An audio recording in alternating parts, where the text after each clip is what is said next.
Hey guys, Josh here. I got to play an upcoming fantasy shopkeeping game called Merchants of Rosewall, and in this video I'll show you how it went, give you a quick first look so you know what to expect when it releases on Steam sometime in this first quarter of 2025. Thanks to the developer Big Blue Sky Games for sponsoring this video. You can wishlist the game on Steam using the link in the description, and now let's get into it. First thing is creating my character, or at least choosing my name, pronouns, and a name for my shop.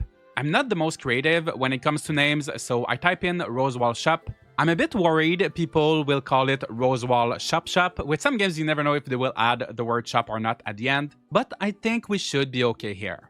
This is me. If I had known beforehand, I would have probably made different choices, but I just arrived at the Rosewall train depot for the first time, where this orc called Mehdi is waiting for me. It sounds like I signed up for a program to work with the stock trading company, where they will let me run a business in one of their workshops around Rosewall. When I get there, it's pretty empty. I can tell there's going to be a lot of work to do. But to help me is a package from the trading company. It contains ingredients to make one sandwich, just one single sandwich, a bit of money, and a letter to make sure that I know that none of this is for personal use, that I shouldn't try to reach out to them under any circumstances, and that I'm pretty much on my own from now. But I won't be able to do this completely on my own. I don't know much yet about the background of my character or how I was raised, but it turns out that I can barely make a sandwich, so I will need to hire a chef. I can choose between 3 apprentices, one who likes making beef stews, one who's all about chicken stir fries, and one who's a pro at vegetable skewers. This choice actually does make a difference. I wanted to go for the beef stew, but I was clicking a little bit too quickly through the dialogue, and I ended up going for the vegetable skewers by accident. It's okay, I taste the skewers, they're good enough, so here's our new chef, Saffron, an anxious quark gnome who doesn't seem too thrilled to be here. We head to the marketplace together, buy a few veggies and red berry sauce, return to the workshop, there's a kitchen there, and Saffron makes a few skewers I will be able to sell. We're almost ready for the opening, but first I go out for a walk in the park just to get some fresh air. Even though I had food a bit earlier, I'm still hungry, thirsty, and I have absolutely no self-control, so I start drinking water from a fountain. Not your typical drinking fountain, but a decorative fountain that I know I should not be drinking from, and based on this image, it looks like it's actually more of a river. Why am I doing this? I am quite confused, and obviously there are consequences to my actions. While drinking, I swallow a small bead by accident, I pass out, I have some strange visions, and I wake up to this old fisherman who carried me back to my shop. He explains what I swallowed was a memory mote, these little things that have been taking over Rosewall recently, and they have the power to show us what happened here in the past. Very interesting. I'm still not over the fact that I drank from a random fountain in a park. That is the wildest part for me, but there is an interesting story going on here that we will get to learn more about in the full game. But now it's time to run this workshop. A blacksmith called Valto is joining the team, and to make things even better, he brings with him some recipes, including one for the beef stew that I was craving earlier. So if you're planning to play this game, here's what not to do on your first day. I send Valto to the smithing room, he's ready to work, great, but for some reason I forget to assign him a task, so he's not gonna be producing anything. In the kitchen, I ask Saffron to make one sandwich, which I then stuck on my shelves along with the skewers from earlier and my bad attempt at making a sandwich. For our grand opening, 50 customers walk in, a lot more than expected, and this part is all being run automatically. Everything gets sold, obviously all 4 of my items, but as you can tell, it's nowhere near sufficient for the amount of people that showed up.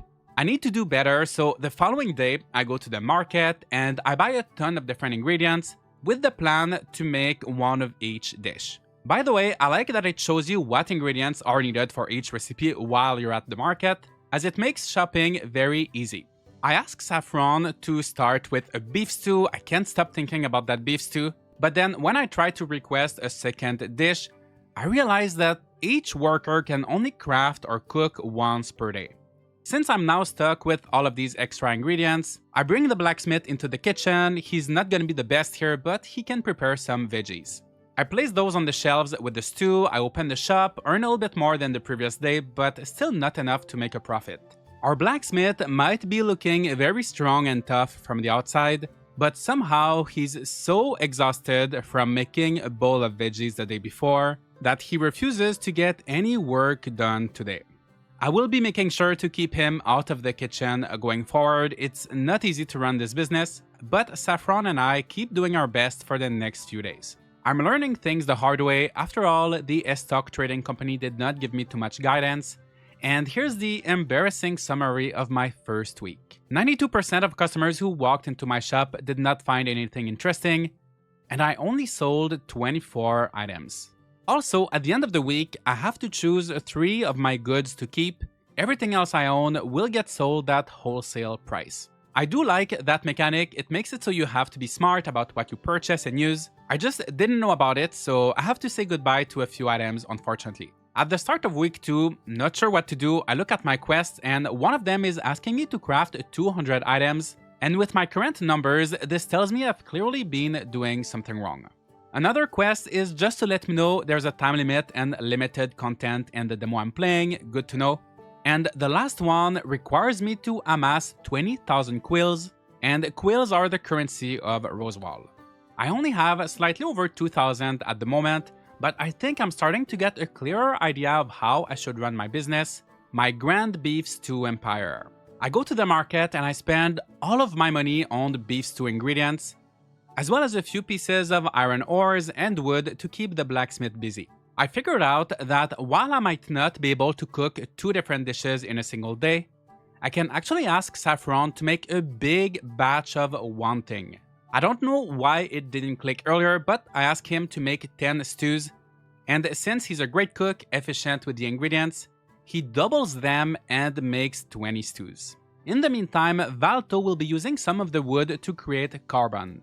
The only truly valuable item from smithing is the silverware set, and it is at the end of this long crafting chain where I have to make carbon, iron ingots, fuse these 2 into steel ingots, and then use the steel ingots to make silverware. So on one side, you have cooking, where you can make something in just one day for a small profit margin, and on the other side, you have smithing with a larger profit margin, but where things take longer to make. And again, you have to be careful because at the end of the week, you can't keep everything. So I like how there are different strategies possible. So for now, I put my 20 stews on the shelves, and even goods I bought at the market, like here I have some extra bread and butter, I can actually resell those for a bit of profit, so I make sure to fill up my 3 shelf spots every day. I open my shop and guess what? I sell everything and double my money, making a profit of 2,300 quills. My strategy is working, let's go all in with the stews and make 50 of them. Despite making a lot more, I still only sold 20 stews the next day. I have to be careful not to make too much, but it's still Monday. I'm confident I can sell the leftovers throughout the rest of the week. It's also worth pointing out that the game has a supply and demand mechanic. Things like weather can affect what customers want on a certain day as well. I'm still figuring all of these things out, but I think at this point it would be wise to add a side dish to my beef stew venture. Meet the noontime veggies. Unfortunately, Saffron is not doubling the output with those, like with the stews. Who knows why, but we have 20, which should be good enough. I make record profits again with 4,300 quills. Things are going well. As I am progressing in this demo, I am not gaining experience, but in the full game, I would be leveling up my shop, which would give me access to various upgrades. I would also be able to assign workers to help with sales, to greet customers, and all of that. And it also looks like each employee will have their own storylines to unfold, but this is a demo, so things are a bit simplified. I keep going like this for the rest of the week, go to the market to buy ingredients, come back to the shop to make a lot of food. The silverware is ready after days of work, but I only made one, did not calculate all of my stuff properly, so it's not really worth it. But I am learning and making good progress. At the end of week 2, 35% of my customers are satisfied. I sold 198 items, so that is one of my objectives completed. And I don't have excess goods that I'm forced to sell. Good. I doubled down on my strategy with the beef stews. We make 60 of them on Sunday. Poor Saffron is suffering, but by Tuesday I have 22,000 quills, so my other objective is completed. At that point, I've done pretty much everything I could accomplish in the demo. I finished the week. The game thanks me for playing, and if you would like to play it to start your own beef stew empire, you can wishlist Merchants of Rosewall on Steam to be notified when it releases. Let me know what you think of Merchants of Rosewall. Is it something you'd like to play or not? Overall, it reminds me of old school tycoon games like Lemonade Tycoon, where you have to buy the right amount of ingredients every day, you make adjustments to see what works or not, but here you also get a proper story on top of it. Thanks to Big Blue Sky Games for sponsoring this video and supporting the channel. Leave a like and subscribe for more content like this, and I'll see you all in the next video.